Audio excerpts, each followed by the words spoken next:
Good morning কাছের বন্ধু অতিথি ফ্যামিলিতে তোমাদের সবাইকে স্বাগত। তোমরা সবাই কেমন আছো? আশা করি তোমরা সবাই খুব ভালো আছো। আমি খুব একটা ভালো নেই, কারণ তোমরা তো জানো যে আমার মেয়ে হসপিটালে ভর্তি, আইসিইউতে রয়েছে, এখন আইসিইউতেই রয়েছে। আমার সারাদিন হসপিটালেই কাটে আর রাত্রে ফিরে আসি। তো সেই জন্য আমি দেখো ব্লগগুলো ঠিকঠাক করে দিতে পারছি না, একদম মনই চাইছে না কিছু করার। তো আজকে ভাবলাম, মেয়েও বললো, তাই জন্য আজকে আবার চলে আসলাম মেয়ের খবরটা দিতে তোমাদের। তো আর তাছাড়াও আজকে আরেকটা বিশেষ দিন, জানো তো, যে এই দিনটাতে মেয়ে আমার কাছে নেই, ওই জন্য মনটা খুব খারাপ। তো চলো এখন সঙ্গে থাকো, দেখো সারাদিন আমি কিভাবে কাটাই। ব্লগটা খুবই ছোট হবে, কারণ সারাদিন তো হসপিটালে বসে আছি, কিছু করার নেই, দেখাতেও পারছি না তোমাদের কিছু। তো চলো এখন পুজো করে স্নান রেডি হয়ে তারপরে হসপিটালে যাব। চলো সঙ্গে থাকো। তো ফ্রেশ হয়ে এখন করতে বসেছি ব্রেকফাস্টে নিয়েছি একটু কর্নফ্লেক্স আর নিয়েছি একটু চা। সারাদিন খাওয়া হয় না হসপিটালে, ভালোও লাগে না। ওই ভাই থাকে, ভাই আসার সময় একটু খাইয়ে দিয়ে আসে। তো চলো ব্রেকফাস্টটা করে নিয়ে তারপর ফিরে আসছি। গেছিলাম পুজোর ফুল আনতে, ফুল নিয়ে বাড়ি চলে আসলাম। তো ফুলটা ঠাকুরের সামনে রেখে দিই, এবার স্নান করে পুজোটা দেবো ভালো করে। পুজো দিয়ে তারপরে যাব হসপিটালে। আজকে তো মেয়ের জন্মদিন, ওর জন্য টুকটাক কিছু গিফট নিয়েছি, তো এগুলো হসপিটালে নিয়ে যাব, নিয়ে গিয়ে ওকে দেবো, তাহলে ওর মনটা একটু ভালো লাগবে। তো ক্লাচার কিনেছি, একটা পেন্সিল বক্স, পার্কারের পেন, এটা একটা চাবি রিং, আর এটা একটা নোটবুক। ও না খুব লেখালেখি করতে ভালোবাসে, সেই জন্য খুব খুশি হয় নোটবুক দিলে।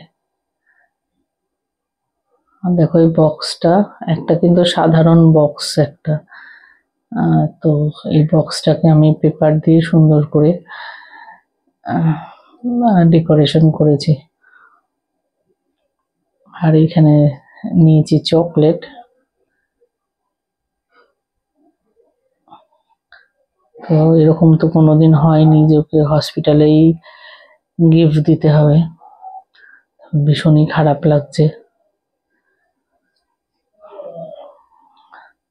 এই যে বক্সের মধ্যে এগুলো ঢুকিয়ে নিই। ও যখন সবাইকে গিফট দেয় না, ও নিজের হাতেও কিছু তৈরি করে দেয়। আর এই ফুলের বুকেটাও নিয়েছিলাম। চল তাহলে এবার স্নানে যাই। দেখো আমার পুজো করা হয়ে গেছে, এবার হসপিটালের উদ্দেশ্যে বেরোবো। ঠাকুর নমস্কার করে ভালো করে বেরোই। আর কোনো মাকে যেন এরকম জন্মদিন না কাটাতেই হয়, সন্তানের জন্মদিনে সন্তানই হসপিটালে ভর্তি। চলো গাড়ি বুকিং করে নিয়েছি, এবার হসপিটালের উদ্দেশ্যে রওনা হই। চলে এসছি আমি হসপিটালে, যেন খুব মেঘ করেছে আর বৃষ্টিও হচ্ছে থেকে থেকে। তো 6 ফ্লোরে আছে, আইসিইউ 6 ফ্লোরেই। তো আমি মেয়ের সঙ্গে দেখা করে এসছি।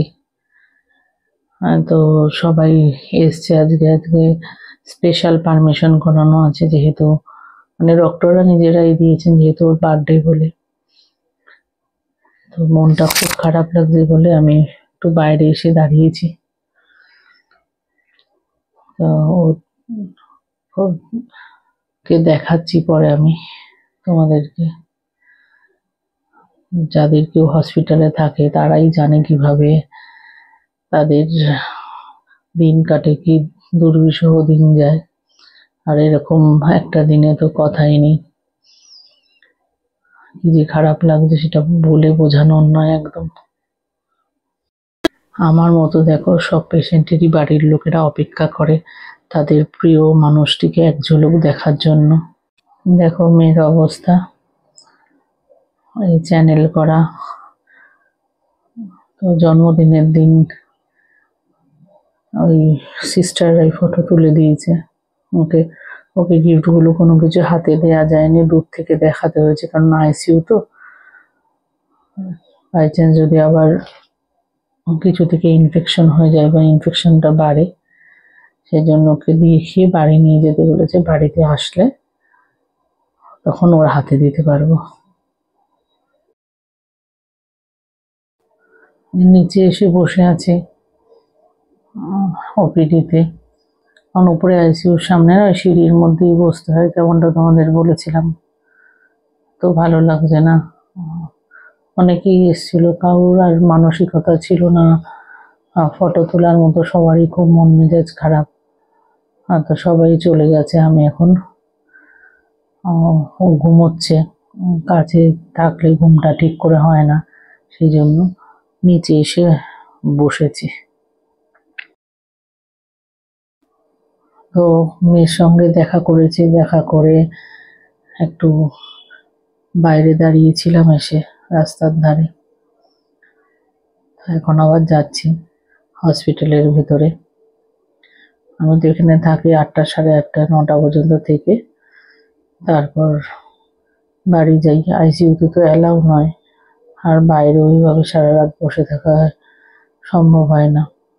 আমাকে তো ঠিক থাকতে হবে, বাড়িতে গেলেও ওকে যত্ন আত্তি করতে হবে, তাই রাতে বাড়ি চলে যাই। ওকে বাড়ি চলে এসেছি। বাড়ি এসে একটু ফ্রেশ হয়ে কুট্টুসকে ঘুরিয়ে নিয়ে আসলাম। ওরও ভীষণ মন খারাপ, একদম খাওয়া দাওয়া করছে না, সারাদিন চুপচাপ থাকে। ওর মধ্যে কোনো রকম সেই দুষ্টুমি এগুলো সব একদম বন্ধ হয়ে গেছে। যাই হোক, আমি এখন খাওয়া দাওয়া করে নিয়েছি। তো আজকে আরও বিশেষ করে একদম ভালো লাগছে না। চারিদিকে ওর জিনিসপত্র ওগুলো ছড়ানো, গিফটগুলো সব নিয়ে আসলাম। তো আর ভিডিও আর কি করবো, অনেকদিন করতেও পারিনি। এখন গ্যাপে গ্যাপেই আসবে, মেয়ে সুস্থ হয়ে বাড়ি আসুক।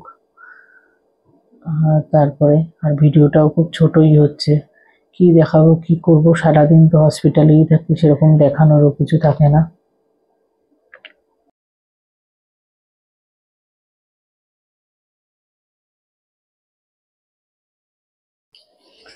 তা আজকে এখন শুয়ে পড়বো, কারণ ভালো লাগছে না। জানি না কতটা ঘুমোতে পারবো।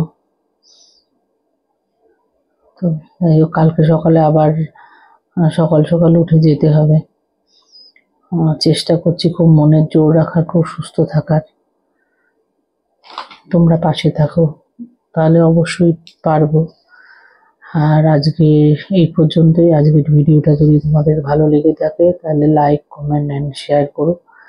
আর কাছের বন্ধু অতিথি চ্যানেলকে সাবস্ক্রাইব করো। সবাই ভালো থেকো। আবার দেখা হবে নেক্সট ব্লগে। আর সবাই না বেশি বেশি করে প্রার্থনা করো মেয়ের জন্য, যেন আমি এই যুদ্ধে জয়ী হই, মেয়েকে তাড়াতাড়ি সুস্থ করে বাড়ি ফিরিয়ে নিয়ে আসতে পারি। সঙ্গে থেকো।